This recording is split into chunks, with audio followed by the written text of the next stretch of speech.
اور یہاں پر آپ کو اہم خبر دیتے چلیں، کراچی کے مختلف علاقوں میں تاحال بجلی کی فراہمی معطل ہے۔ کراچی کے علاقوں لیاری، بلدیہ اتحاد ٹاؤن، قائم خانی کالونی، اورنگی، شانتی نگر، ملیر شمسی سوسائٹی اور شاہ فیصل کالونی میں بجلی تاحال غائب ہے۔ بتایا جا رہا ہے ٹرانسفارمر میں خرابی کے باعث بجلی بحال نہ ہو سکی۔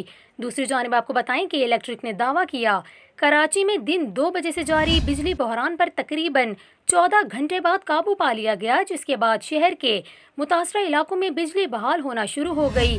تاہم کئی علاقوں سے اب بھی شہریوں کی جانب سے بجلی بندش کی شکایات موصول ہو رہی ہیں۔ آپ کو بتائیں ترجمان کے الیکٹرک کا کہنا ہے کہ مقامی فالٹس کو ٹھیک کرنے کے لیے ٹیمز کام کر رہی ہیں۔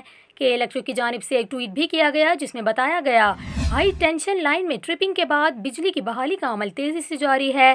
علاقائی سطح پر بحالی شروع ہو چکی ہے اور PECHS، defence, Nipa, civil lines, north Nazimabad, block S اور دیگر علاقوں میں بجلی بحال ہو چکی ہے۔